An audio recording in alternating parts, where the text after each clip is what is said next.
সর্বপ্রথম আমি মাননীয় মুখ্যমন্ত্রী ডক্টর হিমন্ত বিশ্ব শর্মা মহোদয়ক বহুত বহুত কৃতজ্ঞতা আর ধন্যবাদ জানাইছি যে মাননীয় মুখ্যমন্ত্রী মহোদয়ের যে প্রয়াস আর বিশেষকে আমার মাননীয় প্রধানমন্ত্রী যশস্বী প্রধানমন্ত্রী নরেন্দ্র ভাই মোদীজি যে এইবার যেটো আমার কমিটমেন্ট আছিল যে আকৌ ভারতবর্ষত আৰু প্ৰধানমন্ত্ৰী আবাস প্ৰায় 3 কোটি প্ৰধানমন্ত্ৰী আবাস আৰু যাতে পায় তাৰ কাৰণে যে ব্যবস্থা আৰু বিশেষকে আপোনালোকে দেখিছে জিঅ' টেকিঙৰ কাম হৈছে কেইদিন আগত তাৰ লগে লগে আজি আমাৰ পাথাৰকান্দিত 4,226 আমাৰ বেনিফিচিয়াৰী আমাৰ যোনে যোনে প্ৰধানমন্ত্ৰী আৱাসৰ ধন ফাৰ্ষ্ট ফেজটো পাব এইটো এটা ডাঙৰ কথা মাননীয় মুখ্যমন্ত্ৰী মহোদয়ৰ যে এই যে ইমান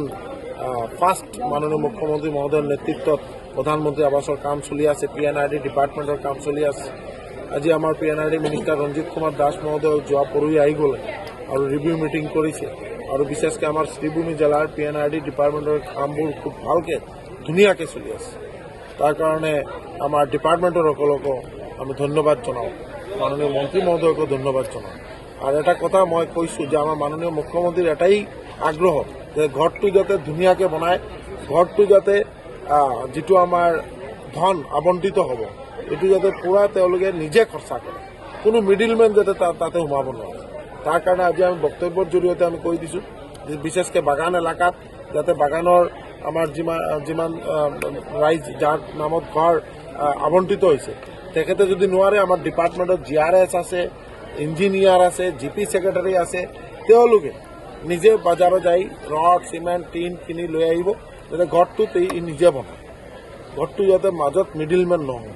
ঘরটো যাতে ভালকে হয় আর লগতে তেওঁলোকৰ জব ডিমান্ডৰ যে পইচা এটো যাতে ফেজ মেনারে যেনেকা ফার্স্ট কিস্তির ধন যেটো পালে তার লগত প্রথম কিস্তির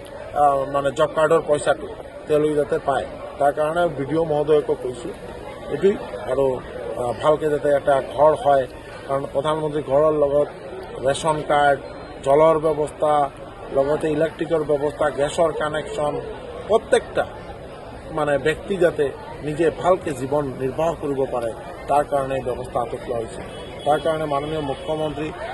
ডক্টৰ হিমন্ত বিশ্ব শৰ্মা মহোদয়ক বহুত বহুত ধন্যবাদ জানাইছো আৰু আমাৰ লগতে আমাৰ যশস্বী প্ৰধানমন্ত্ৰী নৰেন্দ্ৰ মোদীজিকে বহুত বহুত ধন্যবাদ আৰ কৃতজ্ঞতা জানাইছো।